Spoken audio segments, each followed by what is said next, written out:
সাধারণ জনগণ হয়ে আসিয়ার মৃত্যুতে তারা কিভাবে হেলিকপ্টারে করে আসিয়াকে দাফন করতে চায়। ঢাকার মানুষরা মেট্রো ইউজ করি, আমরা যেভাবে লোকাল বাস ইউজ করি, ওরা এইভাবে হেলিকপ্টারটাকে ইউজ করছে।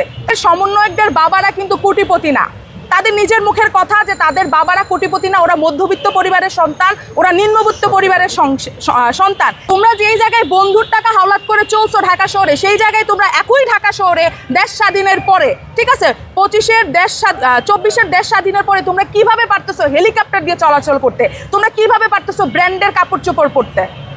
লাশ নিয়ে রাজনীতির কথা বলা হচ্ছে যে সার্জিস কিংবা হাসনাত এরা আসলে ঢাকা ইউনিভার্সিটিতে তাদের শিক্ষার্থীরা হ্যারেজের শিকার হয়েছে, এর কোনো প্রতিবাদ করে নাই, কোনো স্ট্যাটাস বা এরকম একটা স্ট্যাটাস দিয়েই তারা ক্ষান্ত হয়ে যায়।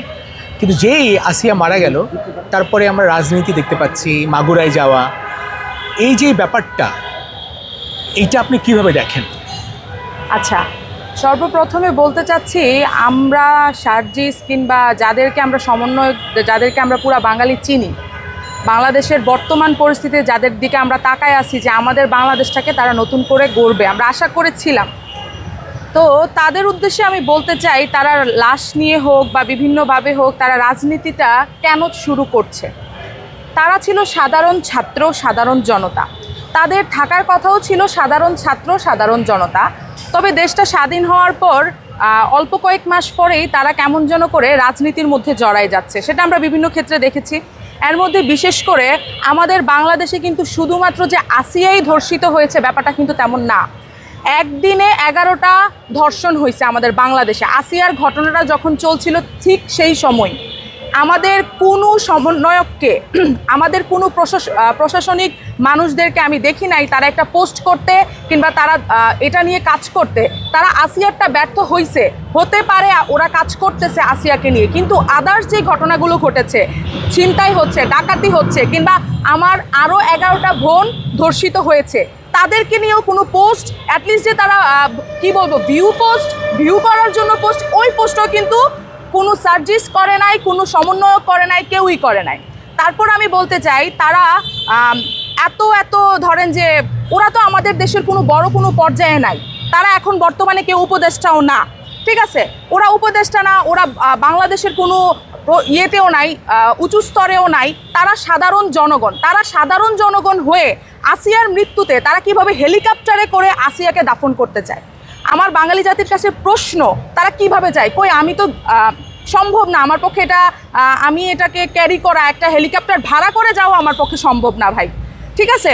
ওরা একই দিনে, ঠিক আছে, ওরা মানে ধরেন যে একই দিনে এই একবার আসে হেলিকপ্টার দিয়ে, একবার যাইতেছে হেলিকপ্টার দিয়ে, ওরা ইফতার পার্টিতেও করতেছে, ওরা বিভিন্ন জায়গায়, ওরা হেলিকপ্টার ছাড়া আমি ওদেরকে দেখি না ভাই বর্তমানে। কেন ওরা হেলিকপ্টার ক্যারি করতেছে? তারা কি আমার বাংলাদেশের কোনো উঁচু স্তরে আছে যে তাদের লাইফ রিস্ক আছে?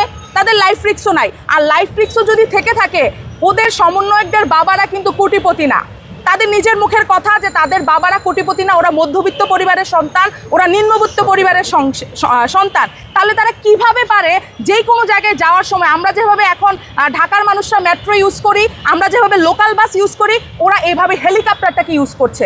কার টাকা ইউজ করছে হেলিকপ্টারটাকে? আসিয়ার দাফনে ওরা কার টাকায় হেলিকপ্টারে করে গেল? আমার প্রশ্নটা রয়ে গেল।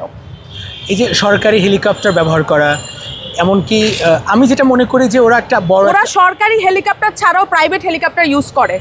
এখন ওরা যদি বলে যে আমরা নিজে ভাড়া দিয়ে হেলিকপ্টার ক্যারি করি, তাহলে তোমরা এই টাকাটা কোত্থেকে পাও? তোমরা যখন আন্দোলন করি তোমরা তখন বলছিলা যে আমার বন্ধুর থেকে টাকা হাওলাত করে আমি জুতা পরে আসছি, আমার বন্ধুর থেকে টাকা হাওলাত করে মেস ভাড়া দিচ্ছি, লেখাপড়া করতেছি। তোমরা যেই জায়গায় বন্ধুর টাকা হাওলাত করে চলছো ঢাকা শহরে, সেই জায়গায় তোমরা একই ঢাকা শহরে দেশ স্বাধীনের পরে, ঠিক আছে, 24-এর দেশ স্বাধীনের পরে তোমরা কিভাবে পারতেছো হেলিকপ্টার দিয়ে চলাচল করতে? তোমরা কিভাবে পারতেছো ব্র্যান্ডের কাপড় চোপড় পরতে? ভাই আমি তো পারতেছি না ব্র্যান্ডের কাপড় চোপড় পরতে। আমার পুরো আলমারিতে যদি দেখেন আমার সর্বোচ্চ 2টা ব্র্যান্ডের কাপড় চোপড় থাকবে, কিন্তু ওদেরকে তো আমি ব্র্যান্ডের পাঞ্জাবি ছাড়া আমি দেখি না।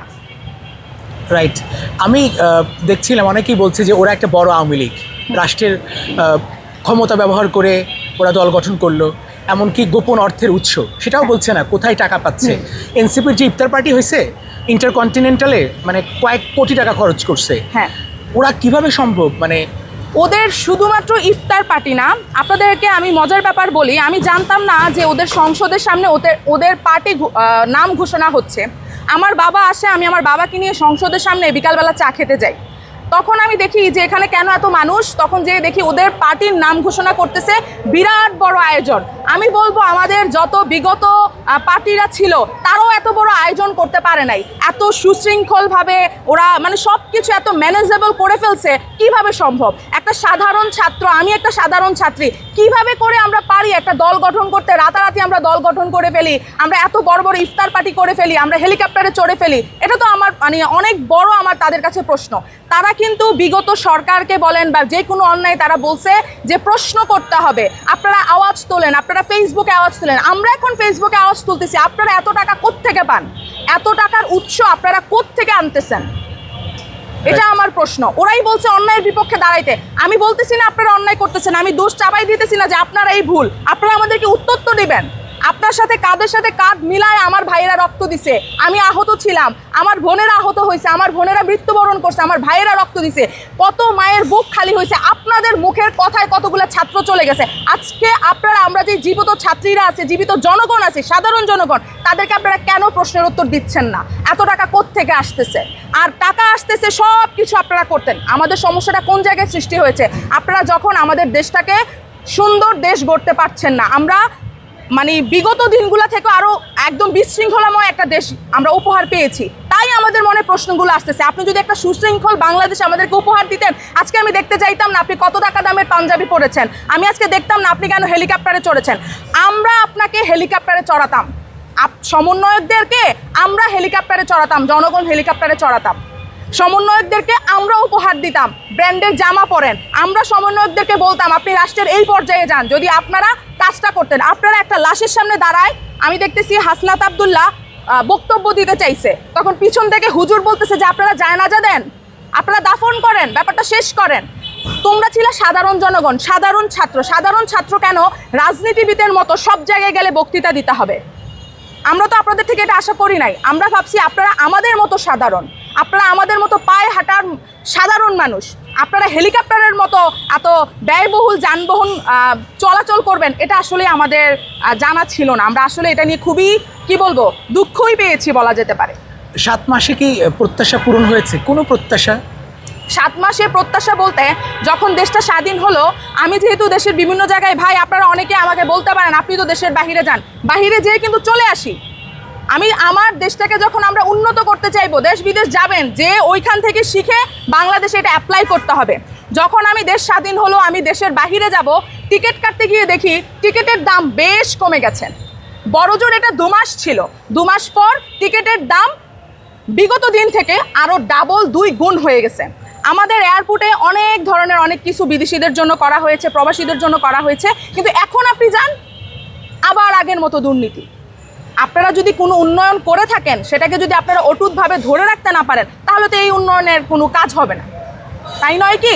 আমি এই এয়ারপোর্টের বিষয়টা লক্ষ্য করলাম। এছাড়া আপনি বলতে পারেন আমি তেমন কোনো দৃষ্টান্তমূলক কিছু দেখি নাই তাদের, যে তারা এটা করছে, এটা এখন পর্যন্ত ধরে রাখছে। আসলে করলেও আমরা সেটা ভুলে গেছি। ওদের করার মানে টাইমটা এতই কম ছিল, ওরা যদি কোনো উন্নতি করেও থাকে সেটা আমরা ভুলে গেছি। এই 6-7 মাসে ওরা এটা ধরে রাখতে পারে নাই। আর আমাদের সবচেয়ে বড় কষ্টের ব্যাপার হচ্ছে, আপনারা ছিলেন সাধারণ মানুষ, সাধারণরা কেন আপনারা অসাধারণ হবেন? আপনারা তো নিজ থেকে অসাধারণ হবেন না, আমরা আপনাদেরকে অসাধারণ বানাবো। আমরা আপনাদেরকে দিয়ে ফেসবুকে স্ট্যাটাস দিব যে আপনারা অসাধারণ। হ্যাঁ বলেন। এনসিপির যে পার্টিটা গঠন করা হয়েছে, ফর্ম করছে, এটা তো আসলে আগে প্রত্যাশাও কেউ করে নাই। এমনকি জুলাই আগস্টে যারা আন্দোলন করছিল তারা তো সবাই সম্মিলিতভাবে আন্দোলনটা করছে। হ্যাঁ, এইটা তো মানে উদ্দেশ্যই ছিল না ওরা সাধারণ থাকবে, সিম্পল থাকবে, তখন প্রায়োরিটিটা পাইতো। কিন্তু এখন তো মানে এখন ওদের ভিআইপি, ওদেরকে পাওয়া খুব মুশকিল হয়ে গেছে। সব জায়গাতে ওদের প্রেজেন্স নাই, যেখানে বড় বড় ঘটনা সেখানে ওদের প্রেজেন্স।